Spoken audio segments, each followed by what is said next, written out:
so much of the money that I had in my budget, I allocated to branding. Wasn't generate sales, it just showed this is the solution. This company is everywhere. And you start cutting corners on that, and they start seeing that, hold on, they're not here anymore. They're not there either. Immediately, we start creating a narrative and a story in our head of, are they struggling? Has something happened? Are they changing? You start creating all this stuff.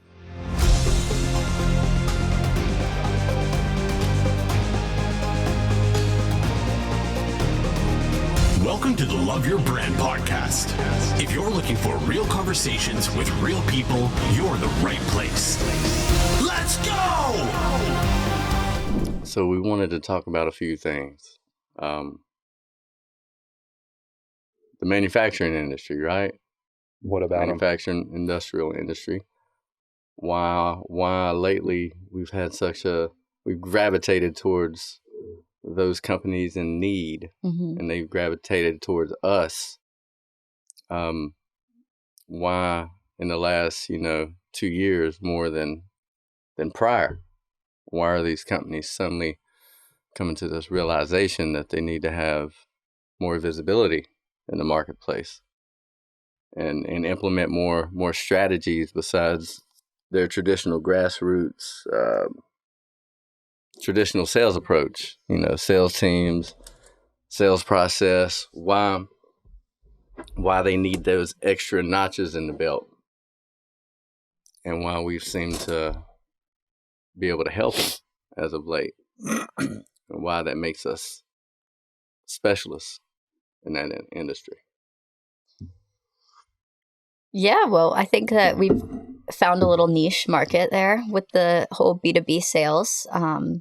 We found ourselves being able to help them as there's been growth, especially in the whole social media space and LinkedIn. I think it's been our kind of growth platform as a company, as TA. We found ourselves exploring that market a lot more, and our clients are seeing a lot of results there. I know that we've created a lot of growth strategies recently for many of our partners. And, we've seen some results recently for our B2B clients in the manufacturing industry specifically.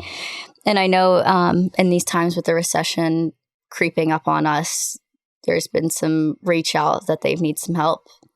And so that we've been able to have some outreach there that's been extremely beneficial for them. Do y'all think it's easier to do B2B marketing versus B2C? No. Do you think it's more difficult to do B2B marketing versus B2C? She answered that quick. I know. I think it's a lot more difficult for a company to do so because it's a lot more niche than taking to social media, sending out an email campaign. So that's why they come to us. It's not something that you can just do on your own. It's not something that you can just look up a YouTube tutorial for. It's not something you can just Google.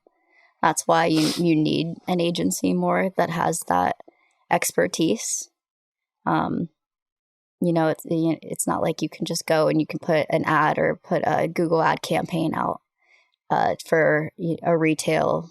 I'm not selling a t-shirt. I'm selling something that's so specific that I'm not going to be able to just find a market that's right out there. I'm not selling to a person. I'm selling to such a niche market that it's going to be extremely hard to find. And that's why we're here to help you find it. To help me find it? To help you find it. There you go. Tell them. I'm telling them. Tell them. I think another big reason is their visibility and their marketing. They've came to find out that it's just as important to obtain talent through their marketing and sales channels, which we all know the last few years has been very hard. Finding quality people and people in those arenas. There are a lot of hardworking Americans. So, finding good people to work in all levels, C-suite, management, whatever it is, has been very difficult. And so having a and outreach for your marketing also is proven to effectively help generate quality candidates in your. So that's a big reason, a big pro that I don't see as a KPI. You know, they'll spend a lot of money through traditional ways of getting candidates, you know, through these online avenues, or using placement agencies where they got to pay, you know, first year salary and then all this additional funds on top of them. When if they actually just do more branding, which is pulling, right? They can effectively bring more people into their environment. They don't do enough to showcase their culture. You know, you're looking at two manufacturing companies, B2B, and they both look the same. Then, you know, you're the guy looking for work, they're making a commodity decision based on purely financial, right? Yeah. And that's not the best. That's not a good start to any relationship. Is, you know, well, they'll pay me the most money, if that makes sense. Also, you know, everybody went virtual for a few years during that period. What period? During the shutdown, which caused you know, a major shift. Forced to go virtual. To go virtual. They were that just hurt kind a lot of jobs. Yeah, hurting a lot of jobs, right? And it's still like, you know, people are trying to see, is it necessary to go back? So these industries are hurting so much still, and a lot of jobs taken overseas.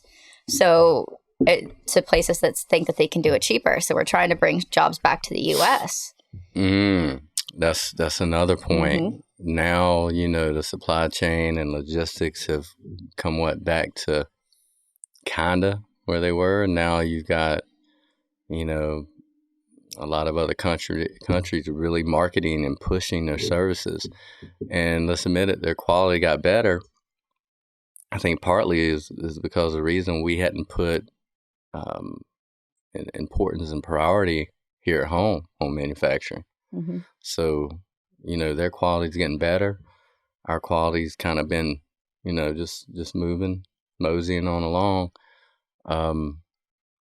You know, we've had some partners that have lost some pretty long longevity, like long-term deals that they've had, and they ended up outsourcing them, you know, overseas, because the logistics is there, the quality's getting better. So that's bad. That's bad for the U.S. economy. But what is happening is the bean counters, the decision makers, they're coming in and they're looking at the bottom line, and you're just making these decisions based purely on numbers. So relationships are out the window. A majority of the quality is out the window. It's really a numbers game. And now you see multiple layoffs, right? All these companies are making layoffs, and they're like, what do we do? And it kind of brings back, you know, as a marketing firm, a lot of these companies, instead of investing in marketing, that's the first thing they go to, is they start cutting marketing. You know, I wanted to add that point. You know, companies think whenever there's a budget cut that needs to happen, they think we need to cut something, and they see stuff and they think, let's take away something that's, you know, not tangible. We can't cut goods. We can't cut people, because that's in the forefront of my vision. So we got to cut marketing because we can't see the results right away, and that's going to hurt in the long run. But they don't think long run, and that's, you know, eventually what shuts down businesses. Because if we can get inventory going now, but we can keep the marketing in the long run, eventually that inventory will build back up. Eventually, you know, sometimes if we lay off a person now, we keep the marketing, we can bring back the person and two more. But, you know, that's if you look right in front of you And that's unfortunately what people do, because in those situations you get scared with the business, and you take away what's right in front of you, and everybody does that. Yeah. So my point is marketing is always a long-term investment, and that's something that we really have to think about, especially with these next upcoming years. Whenever we're going to be facing in the U.S. A recession basically, and there's going to be businesses that are struggling, not only nationwide but worldwide. So let's say we get there. It looks like that's what's coming. Yeah. What do you guys recommend for if a company has to cut? So, times come to where have to look at all the divisions, and we know that we have to cut our numbers by this. How would a company determine where to cut? Like you're talking about, you're absolutely right. You typically go to marketing first, which is the last place that you should cut. But how can a business make an educated decision on this is where we need to cut numbers? What would y'all recommend there? It depends on the size of the business. They look at marketing as a discretionary budget that can just kind of, take it away and not feel a major impact.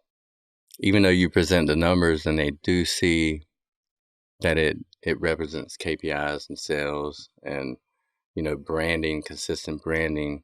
They think if you just take a pause for a quarter or 6 months, that it won't affect the company as drastic as it does. From what I know in business, if I had a business, depending on the size, if it's like 50 plus, small business, usually, when you get to that kind of level, I hate to say it, but unfortunately you got a lot of manpower that's, that can hide a little bit, and you probably got a little dead weight that should be leaned up anyway. I would rather let a few people go, keep marketing, running strong, maybe even invest more in hopes that down the road I can hire twice as many. Right? So it's like marketing means like if you cut it, there's no growth in your business in the future. So if you cut it now, you're going to be stagnant or you're going to go back. Well, on top of that, with marketing, if we cut, let's say this happens and we come in and we cut high level, it's not like when the economy turns and you have that money again that you go back, that you start where you left off. You lose attraction. And so because so much in marketing is about every day is building upon the previous day to get to the next, building a community, building a brand, SEO, improvements kind of a thing. And so if you cut it and then you say, in 6 months, we're going to pick back up, you're not starting where you cut. You lose so much and you're almost starting over. And I think in these big corporations, they're not understanding because those decision makers are so far removed from the ins and outs of the business. They're just looking high level from a financial perspective, our numbers, and all that. And so it's the people there in the trenches, the marketing managers and director of marketing and CMOs that understand, because you have to be able to provide metrics. And so when we work with a client, we're not just going to say we're going to increase your social presence or grow SEO or do paid ads. We're showing them weekly or monthly of, hey, you had 150% increase in growth from this. And so they have to be able to have that data to go to these people and say, if you cut this, this is what you're going to lose. And so it may look good for we're cutting here, but we're not going to grow here. And so if we don't provide those data and metrics to them, it makes sense why marketing is cut first. Because, Zan, like you said a second ago, it's something that's like an invisible thing. You can't see always the effects of marketing, because marketing can produce sales, but marketing truly works with sales. And with my background in corporate, we would invest a lot of those dollars into the sales force, but they're going out and you're cutting marketing. You got to get the marketing message out there so that sales can come in and close what's being communicated over here. So it's like asking somebody to do a job that requires 2 arms, and you're cutting one of their arms off and say, do just as good a work as if you had 2 arms. And you just can't do it. A word that you said I loved was community. Everything in this marketing bubble is a community. It's like my outreach to you. If I show up to you weekly, let's say you're getting an email blast. Let's say I'm posting and you're a follower on social media. If I stop showing up to you and you're out of this community, and I decide one day to show up months down the road, if I bring that budget back, I'm not in your community anymore. I'm not in this bubble. I'm not going to want to buy your product again because you stopped showing up for me. You know, you stopped relating to me. You stopped wanting to be my friend, my family.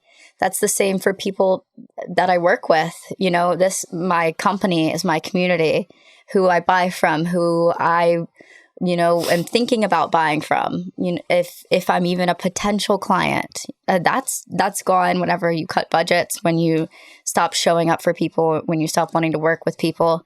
Again, you said that's a building block that you lost, and it's going to take a long time to build up to that. 100%. And community is such an important factor in business growth. And to where, you know, you hear the term brand ambassadors. And so we all are attracted to certain brands that share a likeness that we enjoy or that we value. And so when you build this community, true success with a business in that aspect is that somebody is going out and promoting my brand without me asking them to promote it. They truly has impacted their life. It's created a solution for a problem. It's given them an outcome to where they transformed. They went from somewhere of lack to where now they have abundance based on the product or the service that I provided. And so I think when we cut corners in marketing, if a business is to reduce their marketing dollars, there's still a number of ways they can maintain their business, let's say during a trying season, with social media as an example of using that. There's no cost to play. And so you can focus on the community aspect of it and focus on leveraging them to become an extension of your team to go out and push your brand. And so you can keep your brand awareness out there while you, like Jason says, to where you're not having to do the push of marketing activities, save some dollars here and there, but you can't just cut everything off. Yeah. And so leverage that community, continue to provide value, continue to educate them, to entertain them through content and content creation. I mean, look, this podcast that we're doing, this costs minimal stuff apart from some audio and video type of resources that are not even required. It just makes it really that much better. But you can push out so much content with a podcast, with Time's video. the greatest resource. Yeah, absolutely. And so, which time does cost money, but you're absolutely right. And so when we had that shutdown thing a couple of years ago, you know, like I started a Facebook group for businesses, and I was teaching them things to do while the doors were shut, while their business doors were shut. Like, this is a perfect time to get all your things in order, that when business is too busy and you neglect it, now your doors are shut from the business. You don't know how long it's going to be. So work on these things. And I was giving them content day and day and day, just filming a quick video of, do this with your list, do this on social media, kind of a thing. Because we have to learn how to pivot when funds are cut. Let me clarify. I'm not saying go fire dead weight and be looking to fire people. You can get creative with your marketing too. You know, maybe you're spending a lot in trade shows, you know, cut back on a few trade shows. You can actually be there and have a presence and get the same kind of quantifiable results and save 50 grand or whatever that the budget was. You're saying not have like a trade show booth, but having your physical presence there, exactly. Networking and meeting. Yeah. Right. Exactly. You know, geofence the area, you know, 100%. I mean, get creative. You know, I'm saying, you know, last resort, of course, when you've got a deep pool of people, then let's just face it, it's easier to hide, right? In big companies, you know, you could slack off a lot. You're just not pulling your weight. So they might need a wake up call anyway, right? That's all. Like I said, if I had to cut and I couldn't get creative and I leveraged everything I could, I just wouldn't keep a bunch of people on board just for the sake of keeping a bunch of people on board, right? Eventually, they've got to, you know, bring something to the organization, which brings the culture. You know, at the same time, cutting your sales and marketing is just like cutting your culture expenses, right? Like you're going to cut your marketing, but at the same token, you're going to not cut your, you know, your weekly get together time as, you know, maybe you go to Top Golf or maybe you have events internally, right, to keep people motivated, connected. They need to feel a sense of family. If you want to produce, you know, the vision of the company, that you're trying to drive, they've got to buy in. It starts at home internally, right? And then it's externally. So when you start cutting your marketing and then they see it, you got to even think about it. Your internal people, they're like, oh, they're not marketing anymore. Are they going to close the doors, right? It's almost rhymed, but that puts some vibes out. And they start looking at, oh, this company's doing well. Perception. Perception is reality. You know, when I worked for some of these big organizations, I had a large marketing budget, like really large. And so much of the money that I had in my budget, I allocated to branding, to where when you go to a trade show, you know, we'd be on this wall, we'd be on this door, we'd have this as you're walking up the stairs. Everywhere you turn, you saw our company's name. Wasn't generate sales. It just showed this is the solution. This company is everywhere. Every magazine you turned, it had a back page ad on there, you know, the most expensive online presence. It was just everywhere. So much went into the branding aspect of it.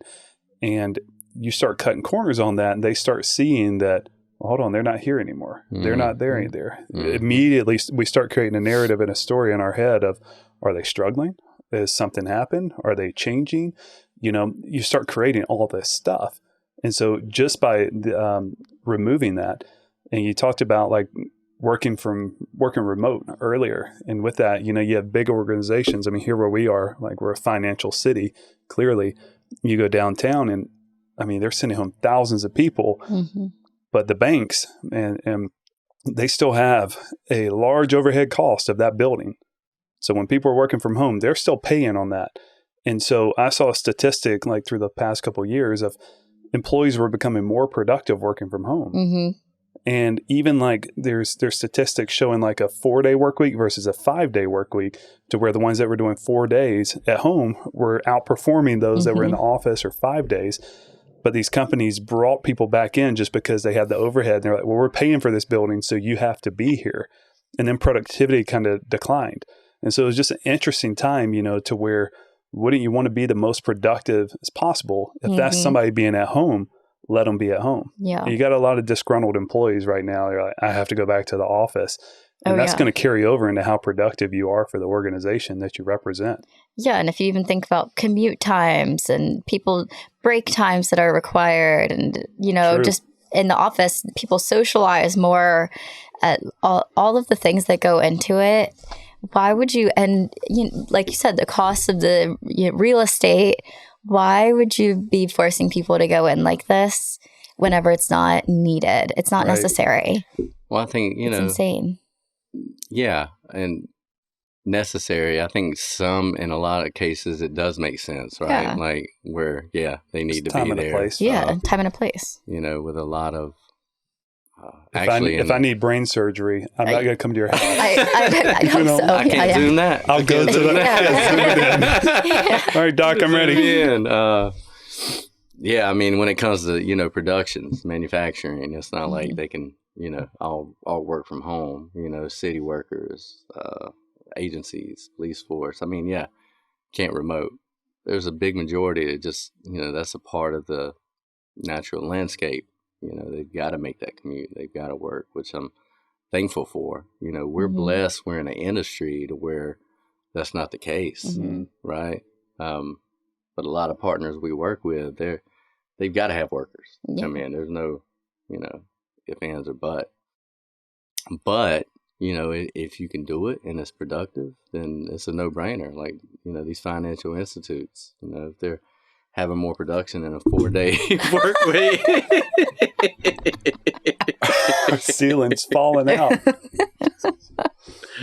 Wow, that scared me. I saw it laying down. I was like, this one's about to as well. It is about to drop. The sky is falling, y'all. Sky is falling. So if you're listening, you can't see us. We have some, what do they call these? Like audio mats or sound canceling? Soundproof tiles. Yeah. So we put these tiles on the ceiling and they're just, sky's falling. More will fall. We have yet to figure out a solution, but we're working on it. Yeah, it's all right. But needless to say, you know. See, this is why we don't go into an office, because you have to upkeep it. On the flip side, do you feel working from home that you're always on? Do you feel that if you get an email at 10 p.m. at night that you're required to respond? Such a good question. Jason, you'll go first, or you want me to comment? You're drinking, I'll comment. I struggled with that at one point. And I realized that my priorities were a little off. I was putting that over the important things in life. And when I worked in, I won't stereotype all big corporate America type of employers this way, but mine cared about how much can you produce. And I was measured by how much time I spent in the office or how much time I spent working. If I was traveling on the weekends and I was working at nights, it looked like I was being very productive, even though it was just activity. It was just time that was spent on it. And so at that time, when emails would come in, I'd respond at all hours of the night. And then I realized that I had to set boundaries. And there's a time and a place to where maybe you have deadlines coming up. And with family, for example, the boundaries to where when I shut it down, I mean, Jason a lot of time calls me, it's after 5. And because, we have some fluid hours. It's not just that we're 8 to 5 kind of a thing. But it's like, hey, I'm cooking with my daughter or this or that. Like that's going to rank after those hours. Sometimes we have a project and it's like we know the deadline is there. And so we're going to have to pivot and do those things. But for me, I set those boundaries. I set those priorities. And I make those expectations with my colleagues or my employer, whoever it is, to where there's an understanding, because if it's not communicated, then they can have a story over there that you're not answering my emails. You're not working. You're not doing this thing when it's like, hey, it's 8:00. I'm not supposed to work. But clearly they think it. And so there has to be a conversation, be like, hey, just FYI, once I head home, I will check responses or I'll respond to messages, 8 a.m. the next day kind of a thing. So it's not difficult for me now, but in the past it was. Jason? And with me, I'm kind of a little abnormal. A little?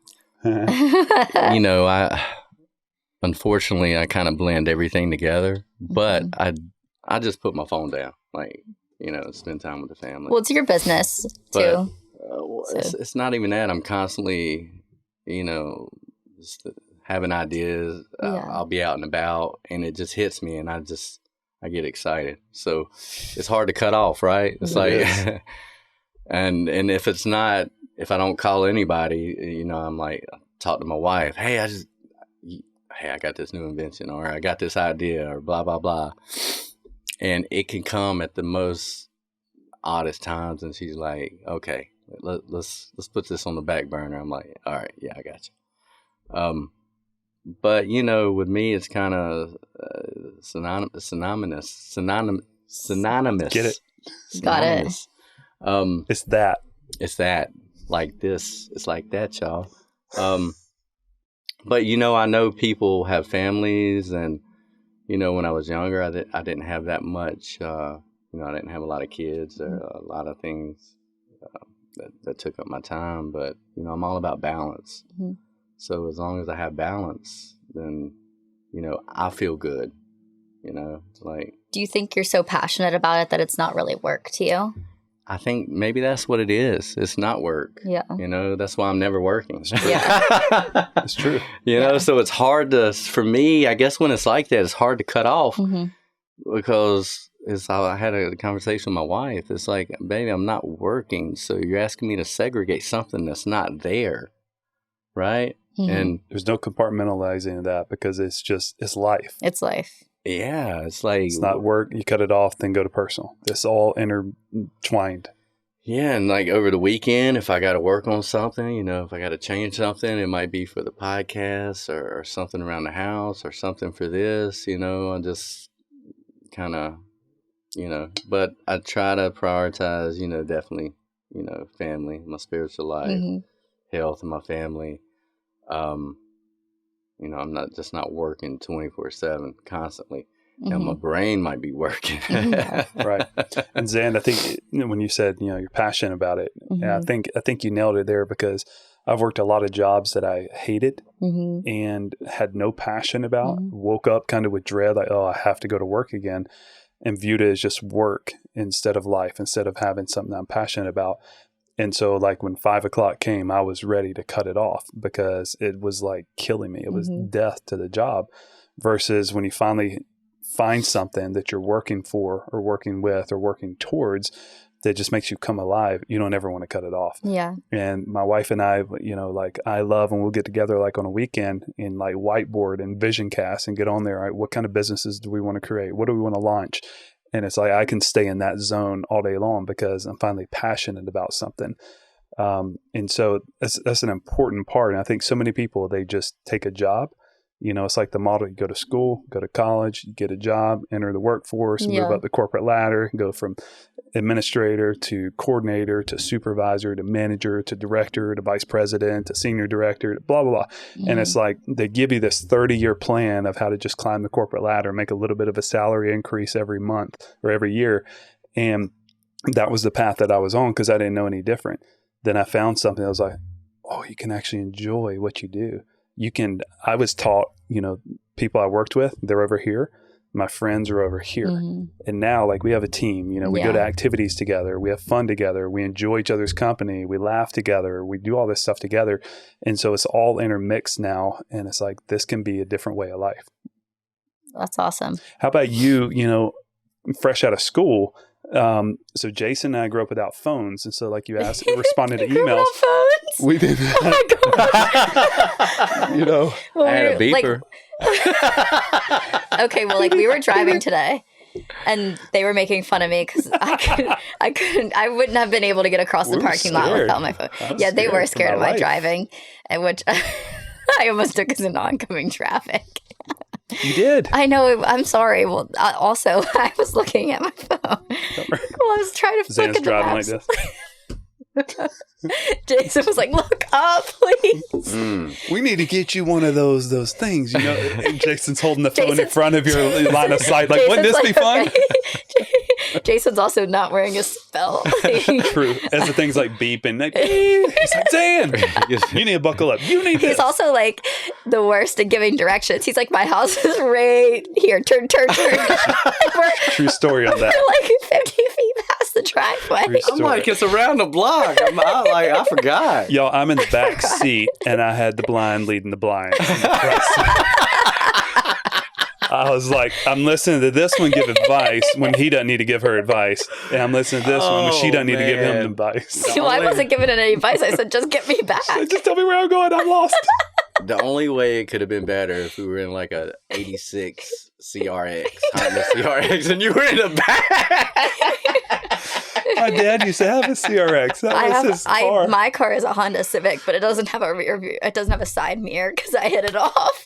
Oh, there we go. Now it's making sense. Look at that. She heard something. What was that? I hit a telephone. Cars just right down the whole road. Line of cars. I'm looking at Waze. Where'd the mirror go? I'm looking at Waze. Amazing. No, but my question, sorry. what I said, Jason and I did not grow up with phones, like cell phones, to where you said, how do you cut it off and not respond? We never had to because we didn't have access. You, fresh out of school, you grew up with phones. You grew up with social media. And so you're used to kind of being on your phone all the time. You talked in a previous episode where you tracked your screen time over days or a week. And you were like, holy cow, like I was spending this much time on the phone. I'm always on. So would you say, to answer your own question, how would you answer that? Is it hard for you to cut it off? Yeah, I feel like it. And somebody that I feel like I'm always on with everything, whether it's social media. It was like that way with school. If a professor had emailed me, if there was an assignment, I did it as soon as I got the assignment, it was done. If I feel like I get an email, if I feel like I get a text that needs to be responded right then, right there, and that's translated through everything. One day, you see, I love this. I love my work. And I feel like, I don't want to go I feel like the grass will not be greener, but it's sad for me because all my friends are like, oh, I hate my job out of school. I love this. I can't imagine not being passionate about anything. I loved my school. I loved, all of my classes. My friends woke up hating to go to class every day. I loved what I studied. I graduated early because I genuinely just wanted to take more. I was like, oh my gosh, I just, so this, I want to respond. I want to talk to everyone. Eventually, it will sneak up on me, I think, though, being on so much and people getting used to that. And then having a personal life, and being 21 and single and not having any responsibilities. And I'll have that one day. I'll have kids. I'll have a family. And I getting used to that now. That will get too much, I think, one day. As of right now, I'm used to it. But like you said, having those boundaries, I should establish at some point. I don't know when that will be, though. Yeah. It's going to be hard. It's kind of a catch-22 because, you know, when you have a relationship with partners, with, you know, / clients, you know, we train them essentially on how we operate, right? Is why you see it in the bottom of my email. If you don't get a response within 48 hours, text me, right? Which is true, right? So if you don't get an email back, text me. Yeah. Just how it is. So right then they know, okay, if I send an email, then, and if I don't get an immediate response, just because that's not been my best monitoring tool, my communication tool over the last decade. And I realize that. So, you know, it's a catch-22 because sometimes they want immediate response, right? They want which they should get an efficient response for whatever is happening. You know, if there's a strong deadline, then you may have to respond quickly, right? If there's an ad due in a month, then maybe a quick response might not be necessary. So I think it's all on how, you know, we train, you train the party and how you operate. It really is managing expectations. Yeah. And I think when we take on a partner, you know, we have an onboarding, and what that looks like is our workflow, how that works with where we share documents, what platforms we use for communication, and kind of setting those expectations of, you know, weekly we're going to give an update based on kind of the projects. So, you know, silence speaks volume. You know, silence so often speaks louder than words. And so if we're not communicating, they're thinking, are they working on my project? Did they forget about me? Am I neglected? All those things. And so everything's about managing expectations. And like with the work balance, I'm reminded of the movie Elf. Have y'all seen Elf? Of course. Yeah, fantastic. I'm reminded at the end, you know, to where the father, he has to go in and do a new pitch on Christmas Eve. And so they fly in, all the big wigs, and they don't care about their family. The guy's like, it's Christmas Eve. So he goes in anyway. Then his son, Michael, walks in. Dad, Buddy's gone. We can't find him. And the guy, you know, he's trying to talk to him. We need to do this pitch right now. And, you know, he looks at his son, and finally, you know, he's been this crummy dad his whole life, has valued work over everything. He looks at his son, you know, he's like, up yours, and loses his job, you know, kind of a thing. But he goes after what's important. Yeah, no. And, you know, it's like I've learned from things like that because I've taken on clients in the past to where they abuse that relationship. They demanded and they expected that, hey, I'm the client, I'm paying you. So when I reach out, you need to respond to me. And there were times where I accepted that kind of a relationship, and it's really an abusive relationship if you look at it. And so now I kind of vet a client ahead of time and set those expectations to where this is what communication is going to look like. My family will always come first before anything else. And if somebody disagrees with that kind of relationship, that's okay. I'm okay to part ways from it. Yeah. Because that's going to create the healthiest way of life for you or for me when I'm doing it that way. And so we try to do that with our partners, you know, to where letting them know ahead of time, this is what it's going to look like to work in partnership together. Yeah, that's extremely important, establishing relationship up front.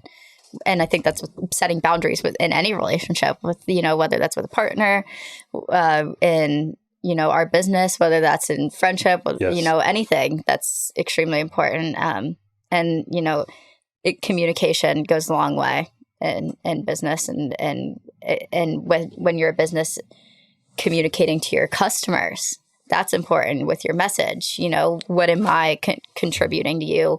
What is my business going to do for you? Right. That's important. I think the biggest thing is identifying their communication style, who they are, right? Everyone's different. So you can't communicate with everyone in the same way. Everybody's like, well, they need to follow suit. You know, that's true to some degree, but at the same token, you've got to meet them in the middle, right? So if they may be good on the phone, you know, maybe poor in emails. I mean, you've got to formulate your communication style to theirs, and to some degree. And, if they want a few more frequent updates, I can see that. I can see their side. I've been on that side, right? It's like same thing internally when we're looking for an update, right? Right. Hey, what's up with this proposal? What's going on with this, right? Sometimes it is valid, So it is definitely a balancing act, but it's easy to find out up front when we, with the growth strategies that we're implementing prior to, taking on any large task with them, anything. We're able to kind of see what the communication style is seeing that where the expectations are. We lay out the expectations, making sure we're in alignment, and it may not be a good fit, which is something in the past that we've kind of waited. We engaged 6 months down the road. They become one of those partners where it's just like, ooh, they're going to take up all our time and try to pay us as little as possible. Right. And then it's like, well, then you're in a bad situation. Yeah. It's funny. I was just, when we were talking earlier, it brought up short-term focus. Some companies prioritize short-term financial results over long-term brand building. Mm-hmm. Marketing efforts often take time to yield measurable results. And when companies are focused on immediate cost savings or meeting quarterly targets, marketing budgets may be reduced. Bam. That put what I was thinking into words. Exactly. You said there we go. I was like, man, I just popped it in there, and there it was, short-term focus. Is that ChatGPT? Yeah. ChatGPT knows all. It's freaking phenomenal, man. It's like difficulty in measuring ROI. It's the big thing what we talked about in tracking. They don't really realize it. Now, unfortunately, a lot of the financial officers, they see the numbers, but they're focused on short-term focus because they're getting bombarded by owners, CEO, board of directors, this quarter, right? Right. So they're worried about now. Forecasting. Like Jay Hill said, they're so far out here, they don't even know what's going on in the business. It's crazy. And then they get all that pressure to reduce costs. Mm-hmm. It flows down to one person. And no wonder they make these decisions to cut business with this company. They've been doing business for 20 years. I mean, it's like, it's such an easy thing to say and have it done. And then they're suddenly a hero to the stockholders. So they don't have that personal relationship. Mm-mm. So, oh man. Size of business plays a part too. Absolutely. Public versus private. Yeah. So I worked with private organizations in the past to where you can do whatever you want. Mm-hmm. And then I worked with them when we went through the process of, becoming public and being listed, on NASDAQ and all this stuff. And these processes like Sarbanes-Oxley, to where if you don't do everything 100%, like it's completely wrong. And like there were threats, like if you don't follow these processes, you will be fired. You will be terminated from this position.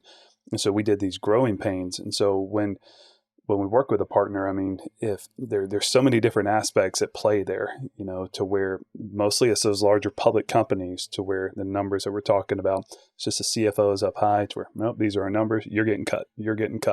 They're not looking truly at the level of, is this going to be really a good business move in the long term?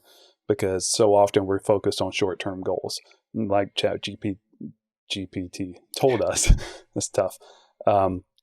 Instead of, because the marketing mix, everything that goes into it, all the aspects that are going into this marketing funnel to generate sales is a long play. Marketing is always a long play.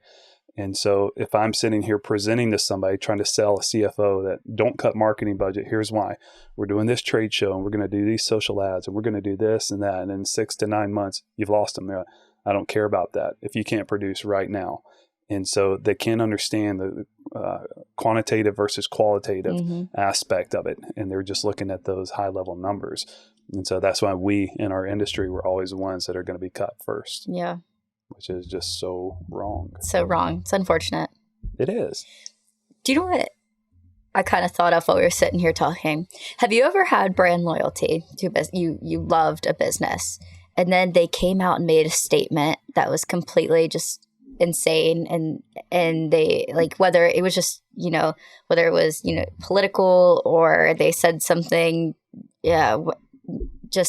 it made a stance, and you have shunned that business, and whether or you love just the brand and one thing they did or said or the stance supported a person, a place, and why do businesses feel the need to support things that are completely out of their realm or anything that they stand for or promote? I just want to know that. Sorry. So Jason's going to ask GPT that. Let's ask GPT. No, I'm just. No, I totally. This is just something that it's like a brand that doesn't even relate to this. And you know what's so interesting about that, Zand, is that it takes so long to become like a loyal fan of a brand. Yeah. It takes a long time. You look at a brand, you see what matters to them. What organizations they're supporting, what their values are, what their mission statement is, and you watch how they show up for years sometime, and you say, I'm aligned with that. Yeah. And then in one instant, one thing they stand for, one person they support, one cause they support, you lose them just like that. It's so fast. Yeah. Based on one thing they do. Why? Your question is, why do these big brands, you do that? I don't know the answer to that. But do they want to be culturally relevant? Like, all right, because they know they're going to lose half of their base. Though? Either way, they're going to gain and lose. Because I think today you talk about these woke companies and companies that go woke and whatever that looks like. And I personally think that they are shocked sometimes by how much business they lose when they support. It's like one does it and then they lose so many, and then another one's like, I'm going to do that too after seeing the results. Right. But they see the results of one and then think that another business is going to do it. It's like, okay. Like take Starbucks just lost after Target goes woke. I'll just use this as an example. We don't have it's not our views on it one way or another. It's just an example. Anheuser-Busch, with Bud Light, and they chose their spokesperson or model to be a trans person, and so they're making a statement of this is what we support. Yeah, cool, that's fine. And you saw everything plummet. Their numbers, through the roof, declined. So did they really think it was going to be successful or did they not? I don't know. But also, I don't think they would have made a decision like that unless they thought it was going to help their organization. I don't know why Bud Light would do that. I think that was a bad PR move just because of who their base is already. Making it it doesn't seem to line up. It doesn't align with who their current customer and audience is. I think they were trying to gain a new audience, maybe. Possibly. And they ended up, not gaining. Their trans movement doesn't even drink Bud Light now anyway. They don't even align with it. They don't support Bud Light on social media, it seems like. I don't see people, and then they lose. So maybe they saw, like I love talking about this. Why did they choose to do what they did? I genuinely maybe they saw the opportunity cost. It was like they realized they're going to stand for this. They may lose some people, but maybe they saw a greater opportunity of picking up new people that would bring more business. Maybe that was a deciding factor. It was definitely an unfortunate but PR it did move. not. It did not help them, and they're backtracking now. That's very interesting. We all know it dropped. Stock dropped and, Have they recovered much at all? I don't think so. Well, here's the deal. They just signed a huge, crazy billion whatever dollar deal with Dana White at the UFC. Really? Over the next... that scared me. Number two, y'all. Over the next 6 years. So you ask me who's got everything to gain is whoever bought up all their stock when it dropped, because it's not going to hurt their brand. Partnering up with the UFC, because that is their base. They've got a strong base in the UFC. He just locked in a 6-year deal. Dana White's a smart businessman too. He's a smart businessman. I align with a lot of his decisions he's made. Yeah. So There you go. You can recover, right? You can, from bad decisions. Sometimes that is marketing, testing, right? Maybe it was a test. That's an expensive test. It's a very expensive test. But yeah, just signed a huge deal. Well, we talked about it in one of the early episodes when you went and watched The Sound of Freedom, that movie. And, that movie, it was just eye-opening and exposing stuff that's going on. I have yet to see that. And you have people on both sides that disagree with it. And they're like, don't support this movie for whatever their belief is. And you have ones that are like, support it. Jason came out to represent his company and saying, we are going to support this cause. We're going to invest monthly into supporting this and helping, child trafficked people out there. And with that, there's going to be people that see that move. It's not the high level of like Bud Light as the example we make. They're going to see that TalenAlexander supports this. If that's something they support, immediately we're picking up, brand equity for them and us, to where they see if that's what they stand for, that's the kind of partner that I want to choose. And so when somebody comes to search for an agency, if they go on Google and we're one that pops up of 10 that they're researching, seeing that move could be the one thing that compels them to take action with us. Even if another agency produces better or is more affordable or has a bigger team, whatever it is.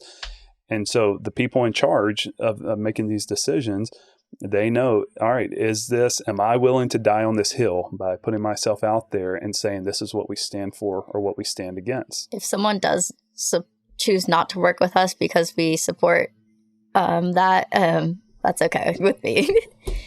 If someone chooses because they support child trafficking, well, you would think you would think that would be a subject matter that we could all you would think, but come to an agreement on. But it unfortunately is not. It's sad. But another example. Really sad. This was pretty relevant. Not too long ago, I just randomly saw a post from the Charlotte soccer club, Charlotte Football FC, Club. Yep. They just did a random post. We support Israel. Just out of nowhere. And I was like, ooh, this is going to be good. Let me read the comments. Yeah, right. So, always go to the comments. Dude, I go through the comments. It was like you said, it was something, Zan, just something random out of left field. Right? Yeah. Oh, man, the comments it was tough. It's like you said. What were people saying? Not good things. So you just said they had supporters and then lost. They were just tearing them up as a team. Oh, your season sucked. Well, let's break that down. So they put 3 words: we support Israel. Well, it might have been more words than that. But let's just say all it was we support Israel. What other people are hearing from that is that you don't support Palestine. And they create all these things just based on that, saying this is who we stand for. We support to help them. And typically you get more hate than you get support when it's some of these statements, when a brand stands up for that. But I admire a company because a brand, authenticity is the framework of a brand. You have to be authentic. If you're flip-flopping and just trying to get buy-in to where, well, we're going to say this because we know people like what we say. We're going to say this because we like people. You're flip-flopping your brand. It's not going to last. But if you got to stand up for this is what matters to us and we're going to die on this hill and we're going to communicate it. You have to expect we're going to have haters. Nobody likes to get haters. Nobody likes to get some of these harsh comments and just, it's turning nasty what people are saying. But you have to expect that. If you're standing for what matters to you, you're going to get people that come against you and that, they publicly want to crucify you. Yeah, it was a lot more negative than positive. Yeah. I will say that. And, it was just sad to see, like, they were just stating where they, no matter your opinion on anything, people are always going to have something mean to say. No matter what, people are going to be mean and have something mean to say, and it's good to be authentic in your brand and yourself, like Jonathan said, and it's good to as a business, as a person, always stand for what's right and what you believe in. I always agree with that. It goes into, so often we talk about personal relationships and business relationships. Absolutely. It's the same. Absolutely. The parallels are identical. You know, when you meet somebody and become your spouse, or a friendship is developed, or whatever it is, you know, you want to see authenticity is like one of the most attractive traits to me. And when hiding I meet behind somebody. a screen too. Right. Everybody's exactly. hiding behind a screen. Nobody's going to say to you, to your face, what they say behind a screen. Right. And like when I met my wife, I mean, she is one of the most authentic people that I know, and it's such an attractive trait, you know. And so the same goes to business. I mean, you want to work with people that are just authentic. Megan and I, yesterday, we had a call with a lead that came through, and like you could just see, and I mean, we had a Teams meeting, so you could see the faces, which is important. You know, if you hide behind a screen, or you're just written communication, you can't see that person. And it was like a bond was created immediately just with a 30-minute call of us talking and listening and empathizing and connecting and talking about what's important to us. And you could tell that she wants to move forward with us. Awesome. You know, just from that, she has some clarifying questions for her to make her choice. But, you know, it's like when you just approach a relationship with a heart of kindness, with a heart to love, with a heart to understand and listen. Yeah, I believe God gave us 2 ears and 1 mouth. So I think we should do a little more listening than we do talking. You know, magic can happen from those kind of relationships. And so if we treat our business relationships the same way that we treat our personal relationships, sky's the limit, even though our sky has fallen today. That's I awesome. like that. So I want to bring up I don't know how long we'll be doing it, but we are producing kind of some free research right now where it's called Check Your Brand Visibility. Let's where we go. do a pretty in-depth analysis of where you are as a business. What are your search results? We look at your traditional channels, advertising channels, and we create almost like a mock footprint of what your current reach is. And we'll also analyze it alongside of some of your competitors or people you think are your competitors, and maybe come up with a few more while we're at it. And we're offering that for a limited time. Hopefully there'll be a link in this podcast somewhere down below to where we can link you to it. So if you're interested, or you know anybody that's interested and you just want to see where you're at, see where your potential's at, see if you'd like to even just have a chat, look at a potential growth strategy, please do go fill it out. It's free of charge, and you'll love the analytics and data that we'll give you. And once again, this is for a limited time. Did I mention it's for a limited time? Limited time only. So not sure when this podcast will come out, but it might be over by the time this podcast comes out. True story. True story. True story. We're trying to determine, do you go live or do you post some content? We'll see. We'll see. The brand visibility, I mean, essentially you give them a score. And so by looking at their online footprint and determine, just like when we were in school, 90 to 100 is an A, 80 to 90 is a B kind of a thing, to see if somebody's like at an 80 or at a 90 and how to get you to 100. What are the elements of your online visibility that are lacking, or that your competitors, where they're eating your lunch, and how you can capitalize to get you to 100. Yeah, and I think what resonates the most is when they actually can see on paper some analytics. They might be looking at company B as a competitor, but then I may look at this and classify them as this is aspiration, right? I wouldn't even call them a competitor. You might be competing in your headspace and see their name pop up, but hey, you're not competing. Like they're doing a lot of good stuff, right? You got to make your way towards that. I just see a lot of unbalance in these results. So what we want to try to do is just help people, see the reality and come up with some steps that you can implement to grow your organization's footprint, right? So I believe that's for a limited time. For a limited time. It may be gone though. When this launches. Just putting that out there. Asterisk. Do you know how to spell asterisk? ARISCK. Arster. Do you know? I'm pretty sure we're gonna write it up on screen. Asterisk. Asterisk. Asterisk. Yeah, you can look it up. ChatGPT. How do you spell asterisk? I don't even know. All right. Are we out of here? Yeah, that's a wrap. Thanks for joining, guys. Peace. Thanks for listening and joining us on the Love Your Brand podcast. Stay tuned for the next episode, and remember, share the love. You know the fastest way to break down a country? What's that? Division. Mm-hmm. Create just two sides, one versus the other. Yeah.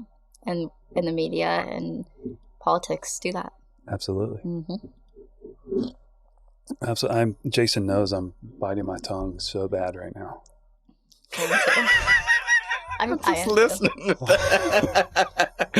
Yo, it's not right. Hey, I heard you on the last episode. I want to talk about that. I said easy. What was the last episode? What did I say? What did I say? The plan.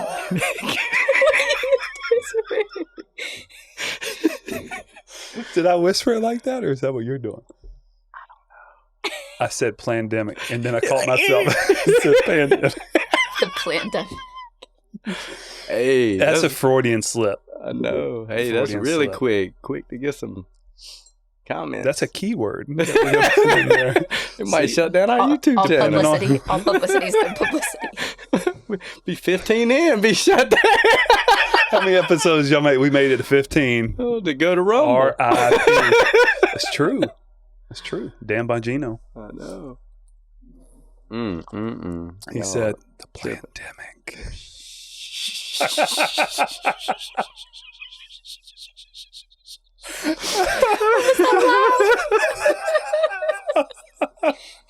That's it.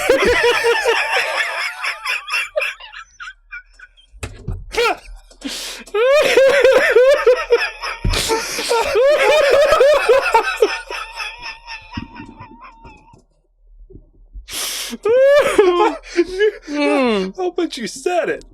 I looked her right in her optic nerve. No, you didn't.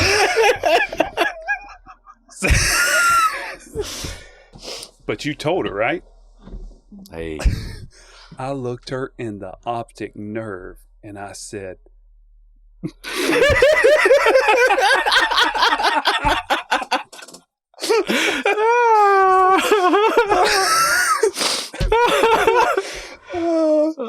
hiding up in the tree.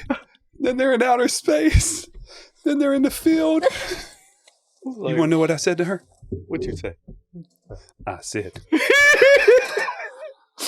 yeah, I bet. Oh, sorry. We're tripping. We're making another blooper reel. That's what Seems like it.